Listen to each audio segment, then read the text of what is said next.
everyone, and welcome to episode 8 of Just Lying Around, a Detroit Lions podcast presented by the World of Football. I'm your host, Kyle Sutherland, and I am joined by my co-host and brother-in-law, Adam Snow. Adam, how are you feeling about that victory? A win's a win, baby, and I'll take it. Feeling good. It was nice to not have a back and forth, to have it coming down to the Lions need this last possession. The defense showed up. Atlanta missed a lot of opportunities. I'll talk about that in a bit. But, Detroit did what we expected them to do, and they played a complete full game. It just took a little bit to get going, but we'll get there.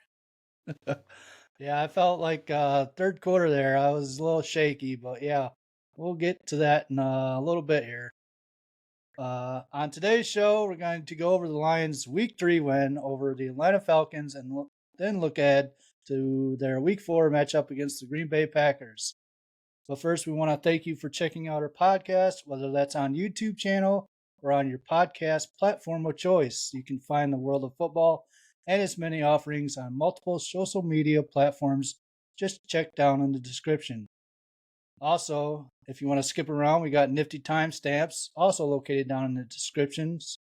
So if you want to jump to a specific topic, we made it easy for you. So now let's begin this week's show. Yep, let's do it. Got the Lions 20, the Atlanta Falcons 6. And we're just going to go through some stats here, then we'll talk about the offense and then the defense. So real quick on the Lions side, we had Jared Goff for 33 passing attempts, 22 for 243 yards, 1 touchdown, and 1 interception. Hold on, have you ever read a stat line before? I mean, come on, yeah, it's 22 of 33. Come on, man, it's like you've never read a stat line before. What's going on here? I got a little tongue twisted. Yeah. Anyways, we also had Jahmyr Gibbs, 17 carries for 80 yards and 1 catch for 2 yards. Amon-Ra St. Brown had 9 catches for 102 yards. Khalif Raymond, who I think had a big day, had 4 catches for 55 yards. And the big name of the game here, Sam Laporta had 8 catches for 84 yards and 1 touchdown. Laporta, wow, what a day he had. And did you see that he is the first rookie to have 5 catches in his first 3 games? First rookie tight end to ever do that. Like, unbelievable. He's been playing great. And while people are going to talk about the big touchdown catch he had where he was just wide open, I love the play where it took 6 Falcons to tackle him, and he still got a first down. I love this dude. Laporta is legit. I'm so excited to have him on our team. Yeah, he's a big upgrade for Hutchinson. Like you were saying. Whoa, let's upgrade. Let's careful. Hawkinson's a Pro Bowl tight end. I love Hawkinson still. I know he's not with us, but don't get me wrong, I'm liking Laporta. But come on, let's not say upgrade in quotes yet. I'm digging Laporta. I love his blocking. He's been doing a lot of good stuff. I am. Chalk it down right now. I said it. He's better than Hawkinson. But let's move on here. We got the Falcons. Desmond Ridder. You just want to move on? You don't want to talk about some of these other offensive performances for Detroit? We will. I got to get to the stats first. All right. I'm excited to talk about this. Come on. Yeah, just hold up. Desmond Ridder had 21 of 38 for 201 yards. Their big star rookie, Bijan Robinson, had 10 carries for 33 yards, 4 catches for 27 yards. Kyle Pitts had 5 catches for 41 yards, and Jonnu Smith had 5 catches for 37 yards. Total yards for the game, Lions had 358, and Falcons had 183. And time of possession, Lions had 32 minutes, 57 seconds, and Falcons had 27 minutes and 3 seconds. So, I know you're anxious. Let's talk about this offense of the Lions. Okay, let's do it. All right. The offense first half looked pretty dang good. And I felt like after the half, it kind of got a little shaky. Goff was kind of getting a little mad at people. He had that one interception, but what I felt was the turning point after that is when they went down the field and then they had Goff run it in for a touchdown. I felt like that was to get the Lions back on track there. Yeah, that was big.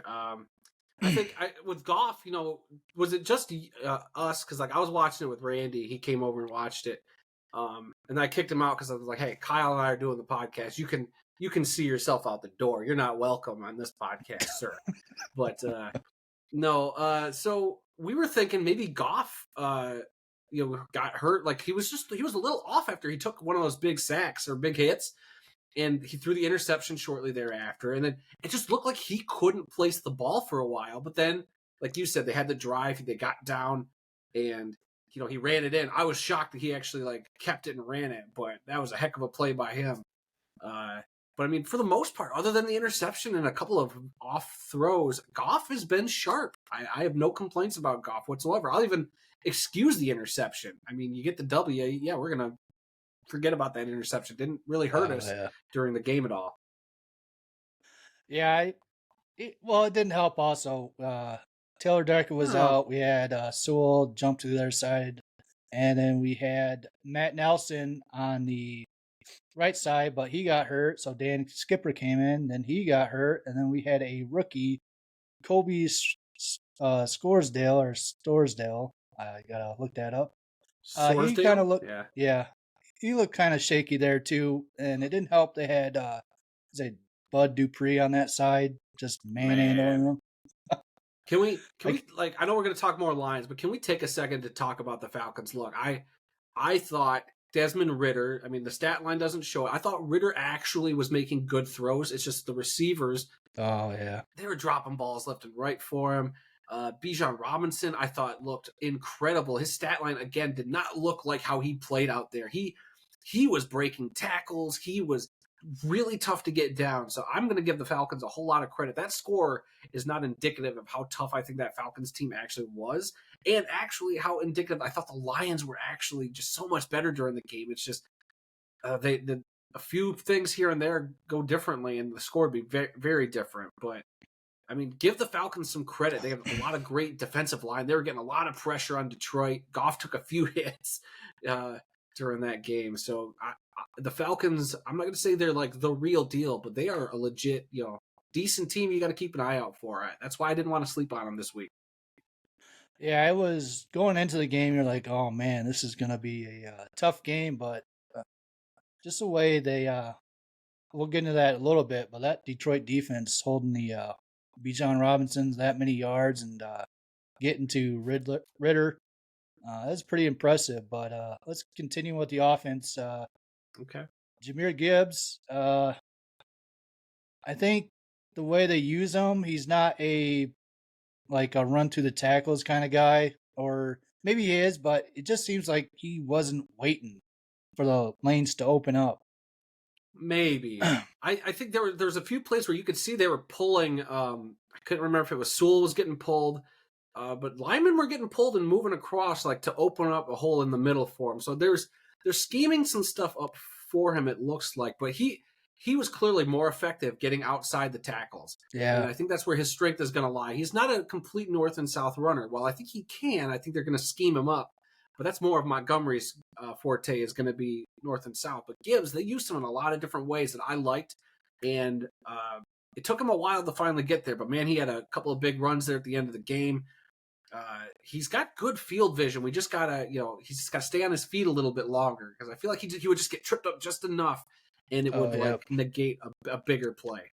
Yeah, I felt like once he got into the middle field, it was just one tackle that he could have missed or hand he could have missed, really blow for a 30, 40-yard run there. It was. Yeah. I think he's going to do good in the upcoming games. It's just he's just got to wait maybe 1 or 2 seconds. You watch the Browns running back that got hurt. Like when he gets the ball, he just waits 1 or 2 seconds for the offensive line to do their job. And once you get those holes opened up, he's gonna be a threat.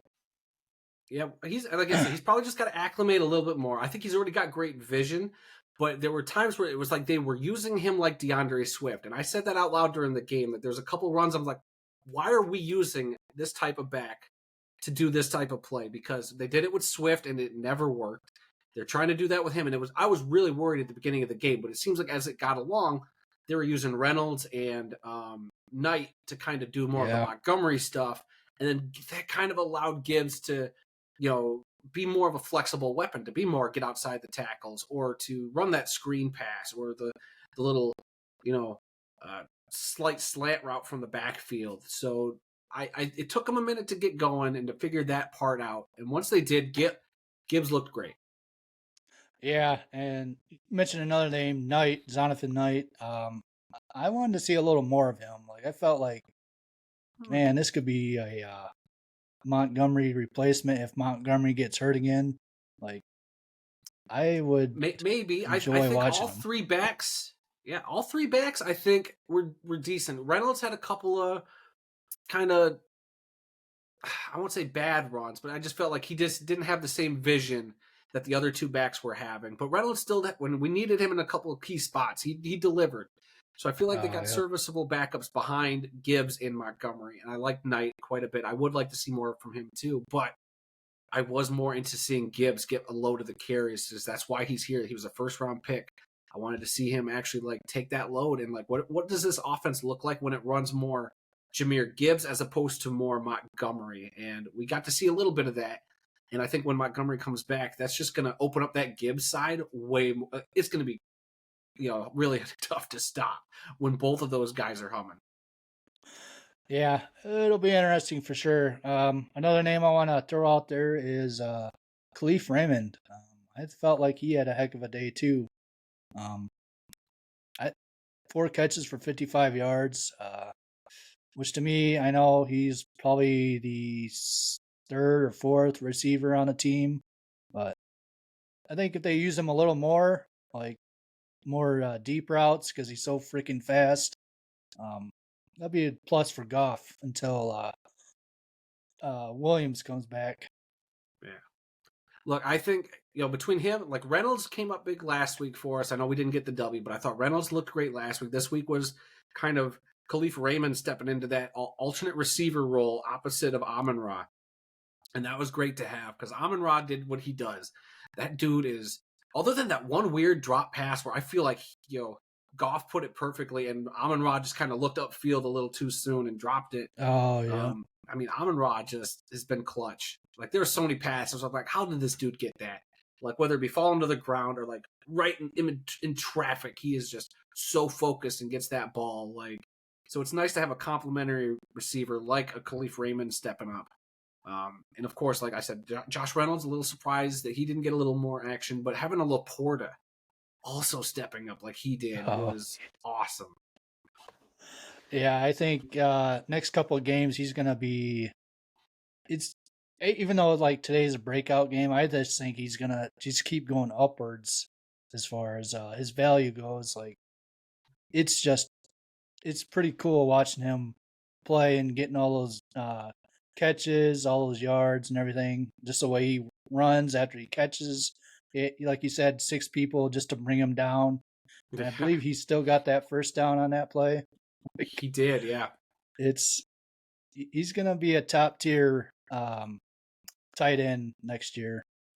And especially like the blocking, he does the blocking really well, which I will admit maybe it wasn't Hawkinson's strong point, even though that was what he was kind of touted as being. But I think I'm loving what I'm seeing out of Laporta. Yep. And all the rookies. Right. I know we'll talk about some of the guys on the defensive side, but oh man, the rookies came out today, and I love it. Yeah. Speaking of which, let's move on to this defense. Aaron Glenn got those boys running through brick walls. I tell you what, Detroit defense had 7 sacks, which in one game, that's pretty impressive. And they only allowed one over the first 2 weeks. Oh, yeah. 1 for the past 2 games. But also biggest threat on this Falcons team that everyone was worried about was Bijan Robinson, and they held him to 33 yards running, which is pretty impressive, I gotta say. Yeah, I mean, between him and Algier, I thought both those guys would have, I won't say field days against Detroit, but I thought both of those guys would get theirs. But to hold the Falcons to just 44 yards total, even with like Ritter scrambling, with you have a guy like Cordell Patterson, who I barely think saw a lot of action during this game, a little surprised. So, uh, I mean, Yeah. I'm just happy that Aaron Glenn and this defense, stood up because like from the get go, what was it like that first drive? Anzalone, like a missile, Oh yeah. just tackling, wrapping up, doing what you want your defenders to do. I loved it. I was loving what I was seeing out of that, and then Brian Branch, Yep. making all the plays he did. Yeah, he took a couple of penalties. There's that one I did not like where Robinson lowered his head and Branch just went in for the tackle and Branch got the penalty. Like I didn't agree with that call at all. But I thought Branch played awesome. He's definitely going to be a name people are going to be talking about at the end of the year. Yeah, and like you said, Anzalone, like one heck of a game out of him. Like he's proved like week in week out, man. He's the number one linebacker right now. And then Brian Branch, rookie, the way he played today, like if he continues that, he's gonna be the rookie defensive player of the year. Like it was just unbelievable the plays he was doing today. And then Yeah, I mean, we'll see what stacks up the rest of the year, but he looked great. Yeah. Also, my favorite player on this defense, Aiden Hutchinson, is back. He had 2 sacks with a fumble and a recovery. Like, I tell you what, Yeah. It took he him a while.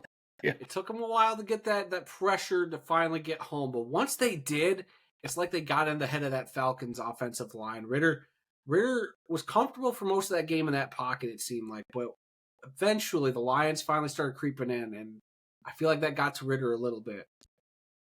Yeah, it was pretty weird. The other linebacker that is starting, like they had him lined up on the line too, and he even had a quarterback sack. Oh yeah, Barnes. Yeah, Barnes. So that Yeah, was Barnes kind of got in. different to see. Barnes stole that sack. When we were watching that, I'm pretty sure Barnes stole that sack from Hutch. Hutch should have had a third sack because he kind of got right in front of Hutch like at the right moment and stole that sack. So Hutch should have had 3, but I'm glad Branch got there. Yeah, and even so, you had Aleem McNeil up the middle, Benito Jones up the middle. Like these guys are Yeah. starting to find their rhythm. It's that next man up, man. I'm liking seeing some of these guys, filling in and just making the plays they're supposed to. Like it was actually a nice change. And look, Aaron Glenn, I've kind of been keeping him on my hot seat. I was not a fan of how that defense played last week.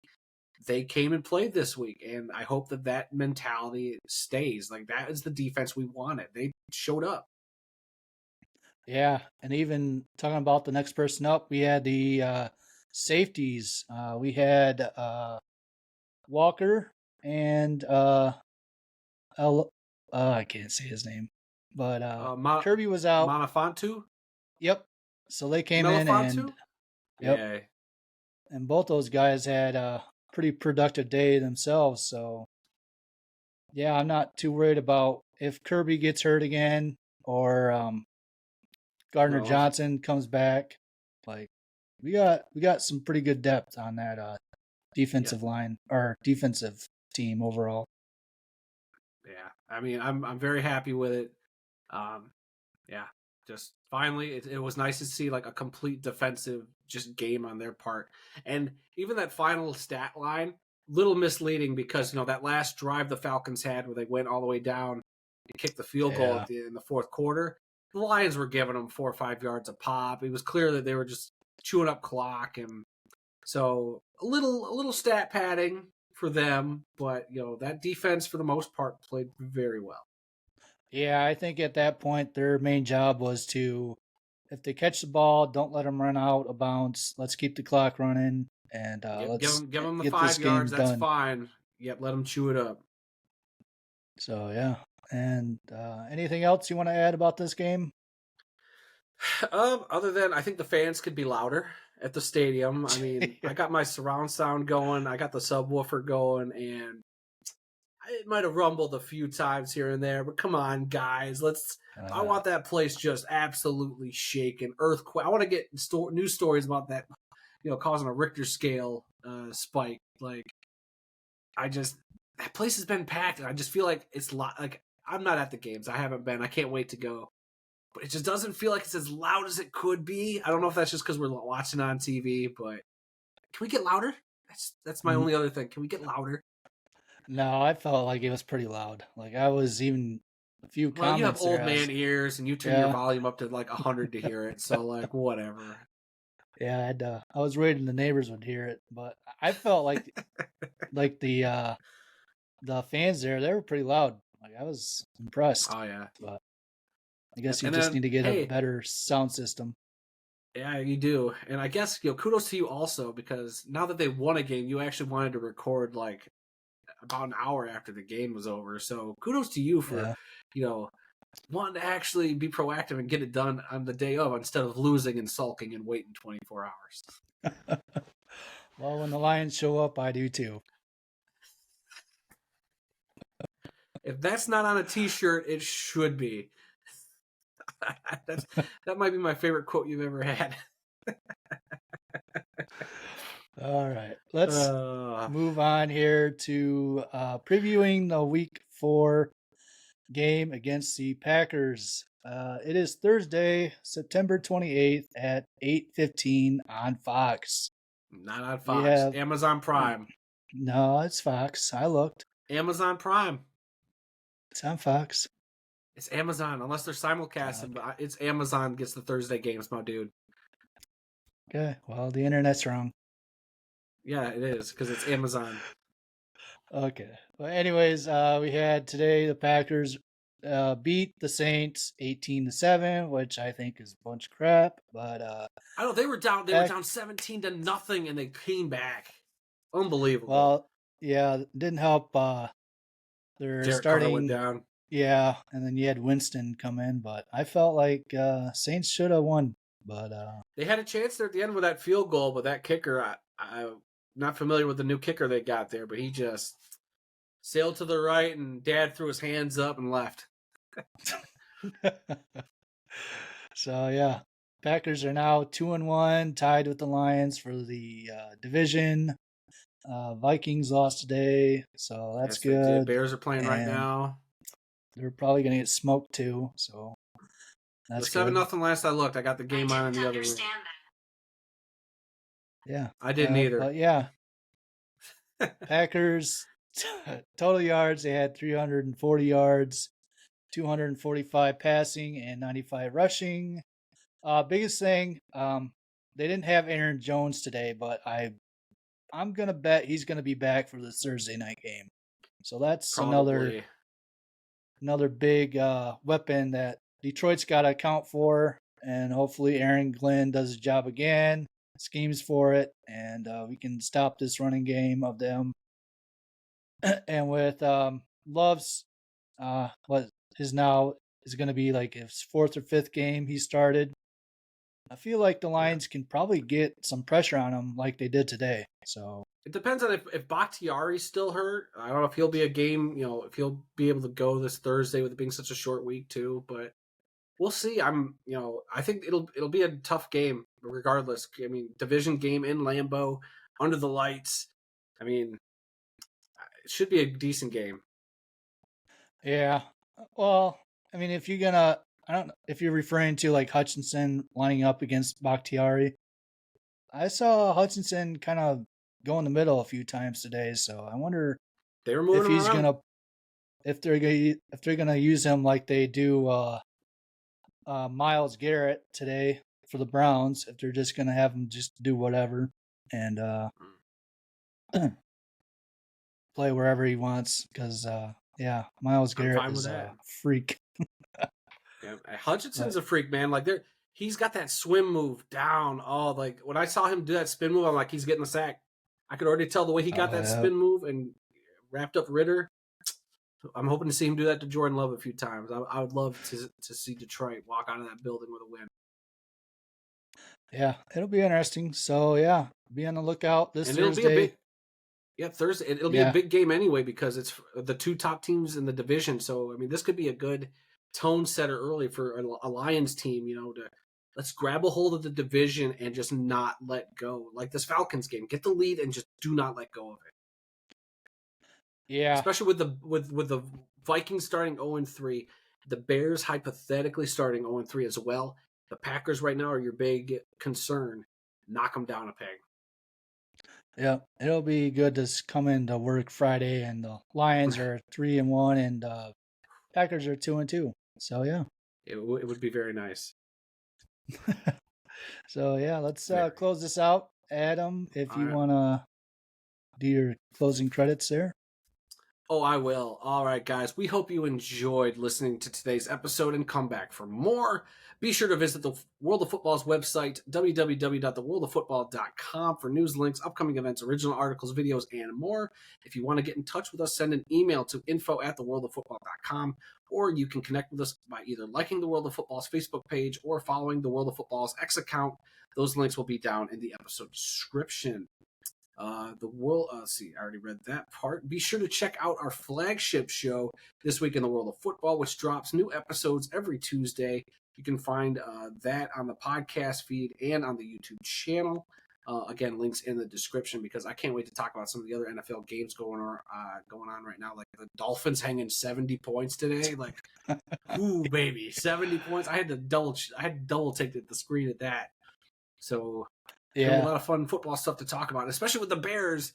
What a week the Bears have had. Goodness gracious. I can't wait to get into that either. Yeah, it'll be interesting to see the AFC Champions game with the Chiefs and the Dolphins. So, yeah. That'll be one heck of a game to see. We're just watching it's confirmed, everybody. We can stop the rumors. Taylor Swift is sitting next to Travis Kelce's mom at the Chiefs game. And what a sight. America should be thrilled. We did it. We did it, everybody. Yeah, okay. All right. So, yeah, that's it for us this week. Remember, I don't know about you guys, but I need to get some blue Kool-Aid because I am about to drink gallons of that stuff. So, yeah. And we'll see how this Thursday game goes. Yep. And Aaron Glenn, he's going to change things around for us. And, yeah. Hope everyone enjoyed the show. Thank you. All right, guys. See you later.